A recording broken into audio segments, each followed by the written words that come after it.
Hey everybody, this is Dream, and today I'm going to be reviewing Red Rope Don't Fall Behind Plus. Red Rope Don't Fall Behind Plus is developed by Yonder and published by Strelka Games. Red Rope is a two-person protagonist couple game where there's two characters which are united by a rope, and they can be controlled by either you on one controller or two people in local co-op. The characters can't survive without being bonded by the rope, so it's your job to make sure that you continue to strengthen their bond while going through the labyrinth. The rope is your bond and your only weapon. You have to observe puzzles and use the rope to help you solve them. There's also lots of enemies in the game, and you have to use the rope in order to get rid of them without them touching your characters, or your characters will die. In the game, you have 100 lives to start with, and anytime you die, you obviously lose one. This game is very hard.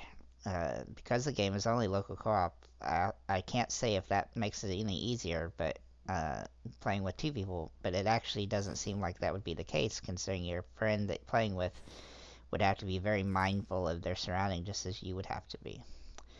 Unfortunately, the controls in this game are also really complicated for what they are, and the movement controls are less than ideal. They just don't work very well. And also, if an enemy is close to a corner or an edge, this is going to be rather difficult to deal with.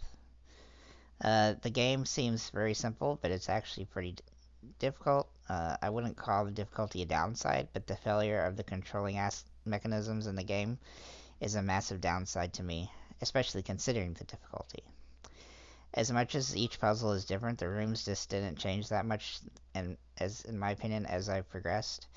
I haven't beat the whole game. I played it for about 4 hours, and I can't say that I found very much that was fun.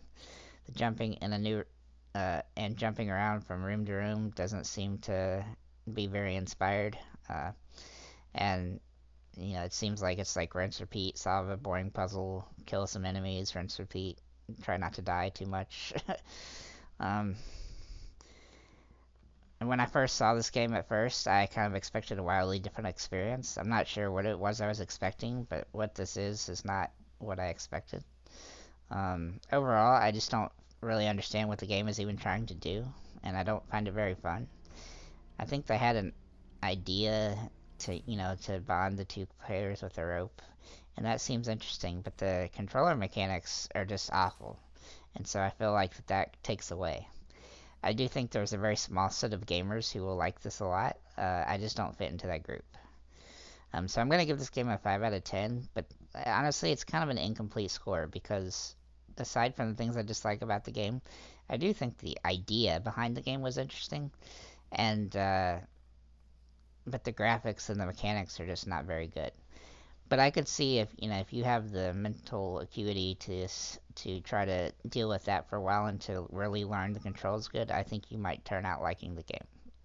But again, it's just not going to be a huge subset of gamers that are going to be willing to do that.